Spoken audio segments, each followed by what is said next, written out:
Na hujambo mtazamaji, Jumamosi hii ya tarehe 29 mwezi Oktoba mwaka 2022, matumaini yangu kwamba umekuwa na juma la kufana. Hizi ni taarifa za Kirk Mashinani, ambapo mtazamaji tunakuletea darubini tu hali ilivyo katika taarifa za kutoka kila pande ya taifa la Kenya juma zima. Tunaanza na taarifa kwamba huku ulimwengu ukiadhimisha mwezi wa uhamasisho wa saratani, wanawake katika eneo la Gikono kule Murang'a Kusini wamefaidika sana kutokana na shughuli inayoendeshwa na serikali ya kaunti inayopania kuwapa wanawake vipimo bila malipo dhidi ya ugonjwa wa saratani. Ezara Morin anatuarifu zaidi.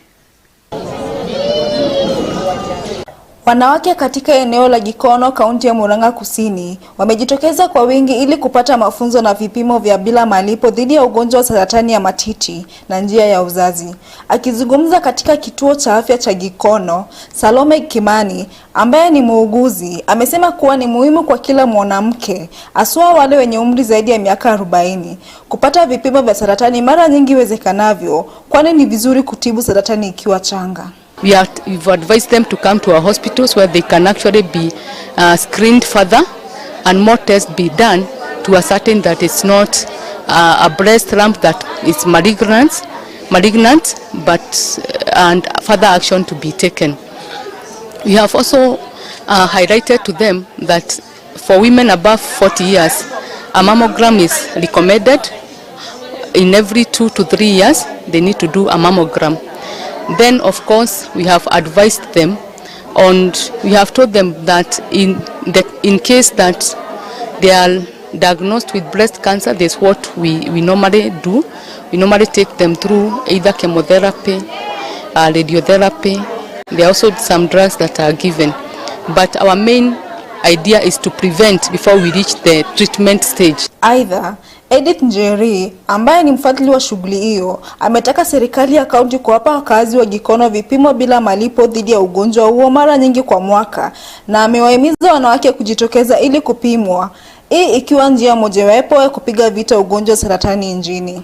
Sasa tunamshukuru gavana wetu, tunamuomba tu aendelee hivyo hivyo, kama hii clinic akiweza atuletee kila mwaka ndio tukaweze kupimwa, na wenye hawaja kupimwa tunawaomba tafadhali wakuje wapimwe juu hatulipiswi kitu. Tumepimwa kwa wengi na hatukuwa tumelipa kitu.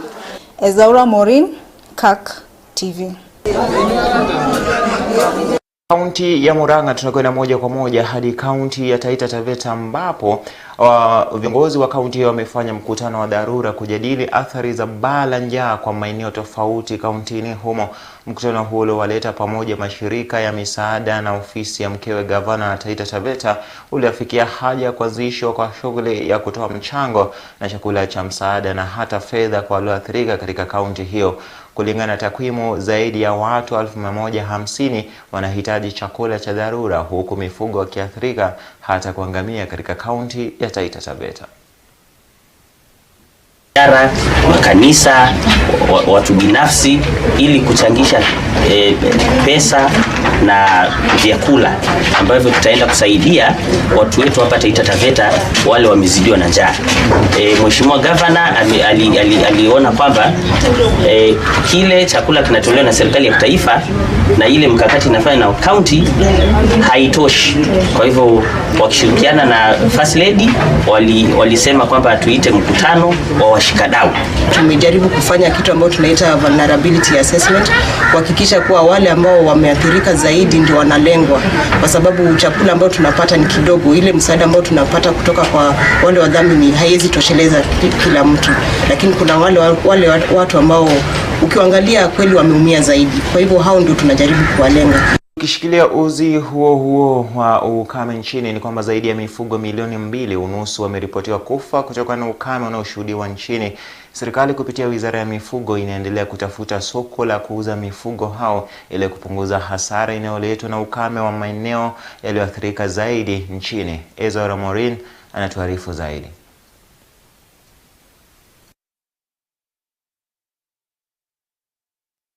Kimutai amesema kuwa wakulima wamepata hasara nyingi kwa kupoteza mifugo kutokana na ukame. We estimate to be about 2.5 million livestock that has been lost But the rest, I think they are not in a very stable condition. Their body weight has really emaciated because of lack of pasture, and also because of the movement of animals to long or far places to look for pasture and water. So you find we have animals, but their body condition, their body weight is not very good, that it can, they can be able to dispose of. If they are disposing of, again, they don't make or they don't fetch the correct value for their animals. So it's really a big challenge, but with now such kind of interventions where we are able to get markets. Aidha, amesisitiza kuwa serikali imeingilia kati kwa kushirikiana na bodi ya halmashauri KMC ili kuwasaidia wafugaji kuuza mifugo katika nchi za nje. The government is already providing other interventions like the off-take program through the Kenya Meat Commission, and we are also encouraging our pastoralists to sell their livestock. We've partnered with the other developing other countries like the Gulf states, Oman, for example. They are now off-taking our animals. We are now selling live animals to Oman. So that's reducing the number of animals that we have in the country, in the sense that most of them are now struggling to feed. Our farmers are now struggling to feed these animals. So if you get a good market like Oman, then that's a good sign that we're able to sell. Naibu msimamizi wa ujumbe wa USAID nchini, Judy Odongo, amesema kuwa mpango huo wa ufugaji mifugo utaendesha mikakati ya kufuga mifugo kwa kuzingatia afya bora ili mazao ya wakulima yapate soko. And we have focused on several value chains, key of them being dairy. And in dairy, we are focusing on issues of breeding, improved breeding. We are focusing on issues of animal nutrition, which is very important for the Animal Production Society of Kenya.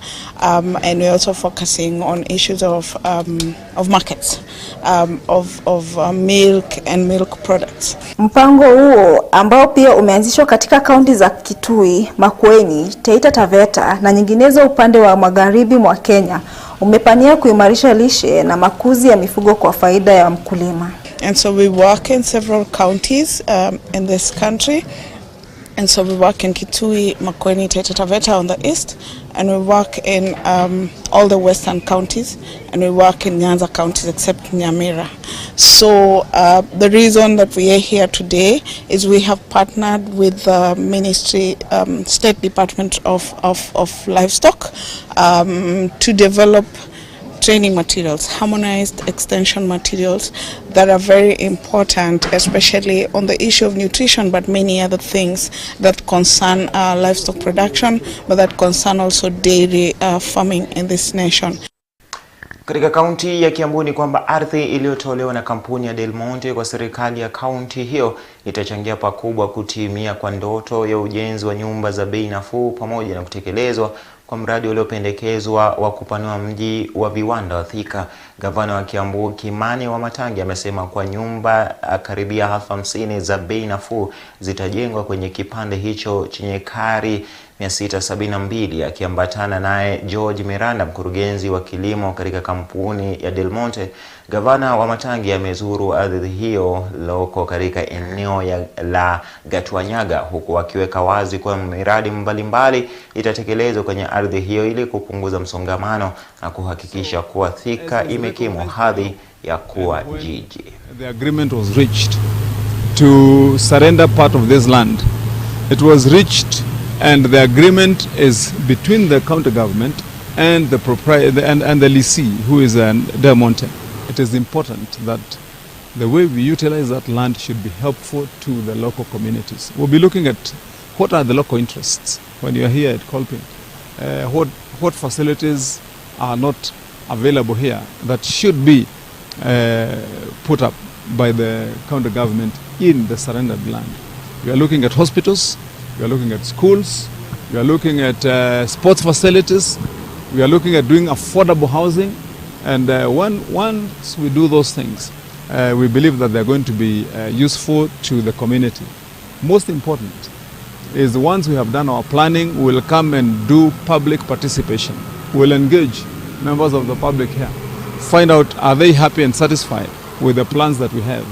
If they say they're happy, then we'll proceed. Nayo sekta ya uuzaji wa majani chai nchini imedhoofika kupitia sheria iliyokomesha uuzaji wa majani chai kwa soko la moja kwa moja mnamo mwaka 2018.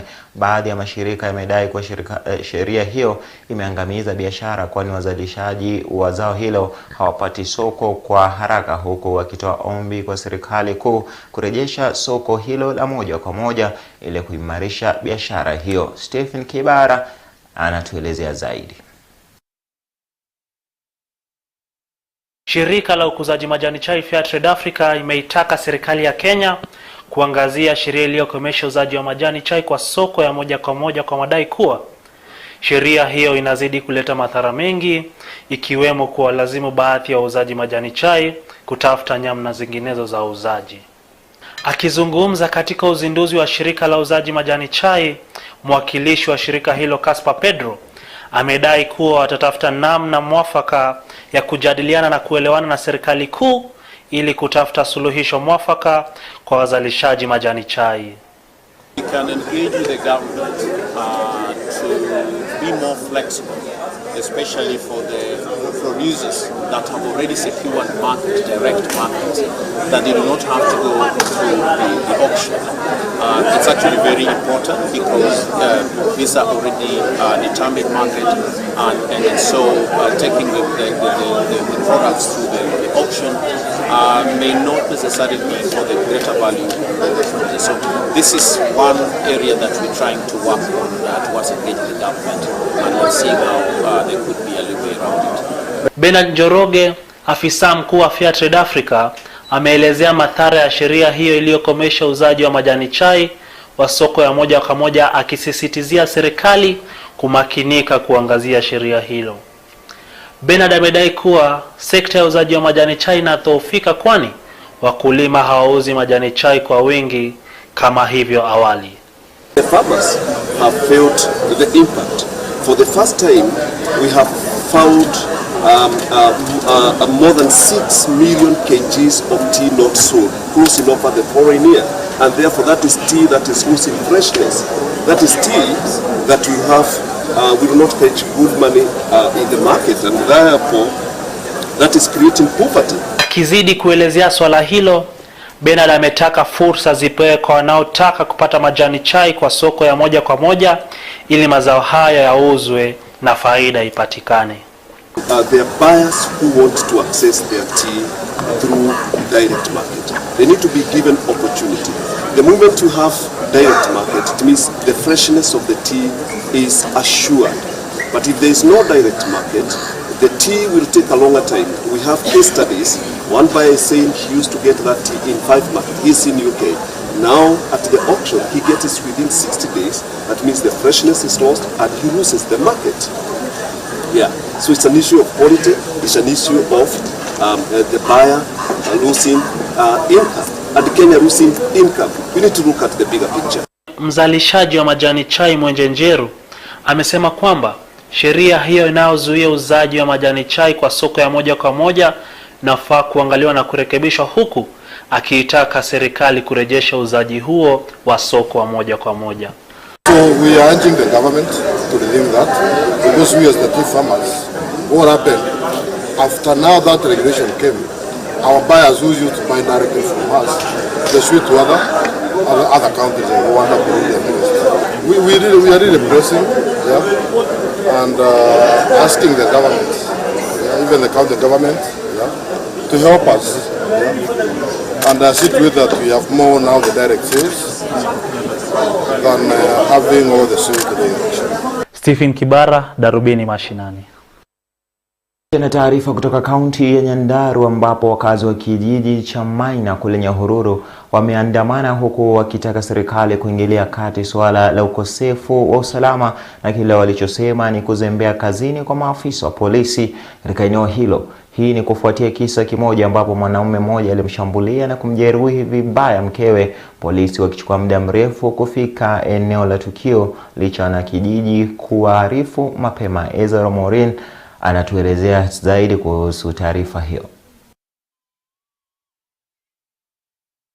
Aina kule Nyahururu wamelalamikia ukosefu wa usalama kutokana na kisa ambacho mwanamke kwa jina la Elizabeth Alupe alidungwa kisu na mumewe na kuuguza majeraha kadhaa. James Njoroge ambaye ni mkazi wa eneo hilo amesema kuwa chifu na polisi hawakufika kwenye eneo la tukio, ila walidai kuwa gari la polisi halina mafuta, hivyo basi kuwataka wanakijiji kulipia gharama ya mafuta ili Elizabeth apelekwe hospitalini.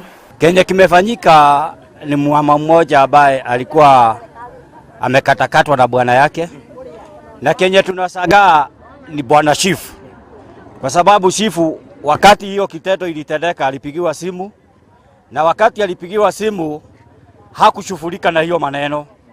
Mwingine mwenye msaidizi anamsaidia wakati aliambiwa kuna mama ambaye amekatakatwa na bwana yake, akasema awekee gari yake mafuta.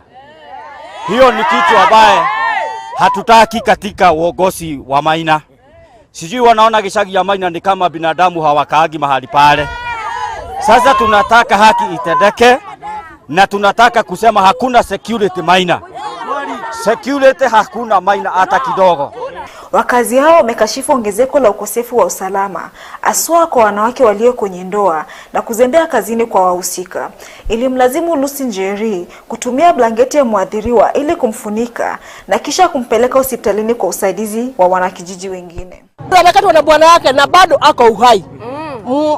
Mtu mmoja pikipiki akapiga simu kwa chief akamwambia hiyo ni police case ati waongoje, lakini huwa anahitaji usaidizi mpaka anasema woi nisaidieni. Sasa mimi nilikuwa mwenyewe kumtoa kwa nyumba, mimi siwezi ngojea mpaka akufe. Ametoroka huyo mama ako na watoto wadogo, na hiyo watoto wadogo ndio waliamuka na wakaita mama mwingine akaenda mpaka huko kwa polisi. Mpaka saa hiyo mama kibreed hakuna, tunambeba na mkono hivi na blanketi mpaka huko karibu huko ndio tumesaidiwa na mtu. Tunataka kuuliza haki yetu iko wapi? Haki ya mama iko wapi? Amekatwa vibaya sana, na kama mtu amechoka na bibi yake amwambia aende. Daktari Waigwa Nderutu wa hospitali ya rufaa Almashauri level 4 Nyahururu amekiri kuwa muadhiriwa amepelekwa kwenye chumba cha upasuaji ili kupata matibabu mwafaka kutokana na majeraha aliyopata. Elizabeth Alupe, she has some injuries to her left cheek, deep stab wound. We have actually done the first aid care, and now we are actually headed to theater to do surgical toileting, and reconstruction. She's stable for now. That is why we're taking her to theater urgently to go and be able to do further management of her in theater. Na mtazamaji, ngoma ikipigwa sana upasuka kiwambo, na hapo hivyo ndo yetu tumeipiga ikafikia katika taarifa za Jumamosi hii ya leo ndani ya Darubini Mashinani. Tutakuwa tunakuarifu taarifa kama hizi tena juma lijalo. Kwa sasa nakwambia kwaheri. Jina langu ni Vincent Kerosi na kutakia utazamaji mwema wa vipindi vyetu katika runinga ya Kirk. Kwaheri, kuwa na juma njema.